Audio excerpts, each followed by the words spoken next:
कोना is finally dead in chapter 268। तो आज हम कवर करने वाले हैं जेजे के चैप्टर 268 के स्पॉयलर्स। चैप्टर 268 स्टार्ट होता है जहां पे सुकुना मेगुमी की सोल से बात कर रहा है। सुकुना मेगुमी से बोलता है, तेरी हिम्मत कैसे हुई जिंदा रहने की?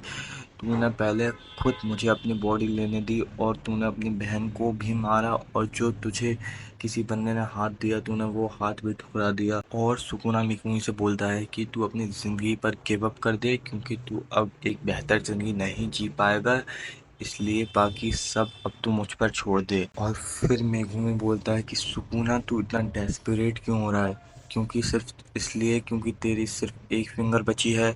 और मेगुमी बोलता है, अगर कोई एक पार्टिकुलर रास्ता हो खुद को कर्स ऑब्जेक्ट में चेंज करने के लिए, और अगर यूजी ने तुझे और मुझे अभी अलग कर दिया तो फिर तू मारा जाएगा। और अगर तेरी 19 फिंगर डिसअपेयर हुई जो तेरी करंट बॉडी में है, और सुकुना की हर फिंगर के अंदर उसकी सोल का एक पार्ट है, और अगर उसकी 19 फिंगर्स खत्म हुई तो उसकी सोल के 19 पार्ट्स भी खत्म हो जाएंगे। और फुशिगुरो यही बोलता है कि अगर तेरी 19 फिंगर्स खत्म हुई तो फिर तू भी खत्म हो जाएगा, क्योंकि उसकी जो लास्ट फिंगर है उससे सुकुना वापस नहीं आ सकता। और फिर मैं बोलता है कि मुझे नहीं लगा था कि मैं कभी प्रॉपर लाइफ जी पाऊंगा, पर अब मुझे लगता है कि मुझे जीना पड़ेगा किसी के लिए। और फिर हम रियलिटी में आते हैं जहां यूजी का डोमेन टूट गया है और मेगुमी की सोच से सुकुना की रिकार्नेटेड फॉर्म बाहर आ रही है। फिर सुकुना एक डिस्गस्टिंग सा क्रिएचर दिखने लगता है, और फिर यूजी उसके पास आके उसको देखने लगता है जैसे वो माहितो को देखता है। फिर यूजी सुकुना को बोलता है, अब तू क्या करेगा?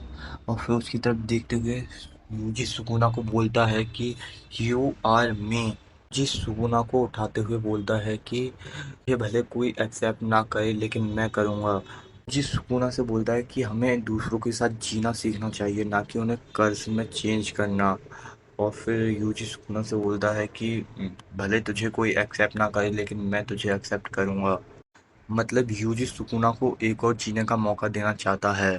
सुकुना मरते वक्त भी अकड़ में है और बोलता है यूजी से कि मैं एक कर्ज हूँ, मुझे कम मत समझ, मुझे पागल मत बना। फिर शीन शिफ्ट होता है हकारी और उरामी के ऊपर, जहाँ उन दोनों को भी रियलाइज हो गया है कि सुकुना मरने वाला है। फिर हकारी उरामे से बोलता है कि अब हमें क्या करना चाहिए, तो उरामे बोलती है कि अब क्या कर सकते हैं। उरामे बोलती है कि सुकुना हारा सिर्फ बिकॉज क्योंकि वो अपनी इनकारनेटेड फॉर्म में नहीं था। फिर उरामे भी मर जाती है। Now finally the king of curses Sukuna is gone. फिर सीन शिफ्ट होता है 1-2 घंटे बाद, जहां मेगुमी सो के उठ रहा होता है और देखता है कि यूजी एंड नोबारा मेगुमी को सरप्राइज दे रहे होते हैं, जैसे गोजो सेंसे ने मेगुमी को यूजी को दिखाकर दिया था। फिर मेगुमी नोबारा को देख के बिल्कुल भी शॉक नहीं है, क्योंकि उसे पहले ही पता चल गया था जब वो सुकुना की बॉडी में था, क्योंकि वो उसे भी रियलाइज हो रहा था। और मेगुमी बिल्कुल भी शॉक नहीं है नोबारा को देखकर, क्योंकि उसे पहले ही रियलाइज हो गया था, क्योंकि जब वो सुकुना की बॉडी में था उसे भी पता चल गया था कि सुकुना की फिंगर पर कौन अटैक कर रहा है। और फिर यूजी कुछ लेटर्स निकालता है जो गोजो सेंसे ने लिखे थे, जो उसे शोको ने दिए थे।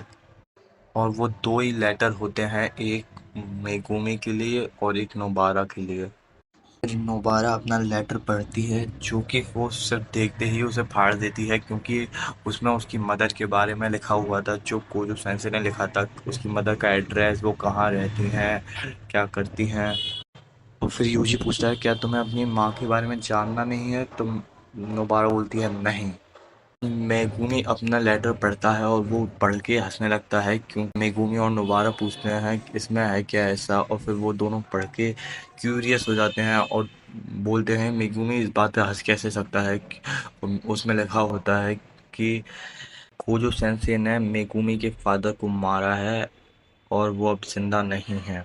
और फिर नोबारा बोलती है कि हमें बाकी माँ की और बाकी सॉर्सर्स से मिलने जाना है, और यूजी मेगुमी से बोलता है कि तुझे सबको थैंक्स बोलना है।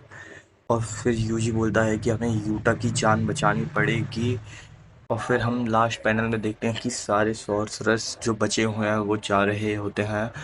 और फिर यहीं पर चैप्टर एंड हो जाता है और राइटर बोलता है कि क्या यूटा सही है। अगर आपको ये वीडियो अच्छी लगी तो चैनल को सब्सक्राइब करें एंड वीडियो को लाइक करें। Thanks for watching.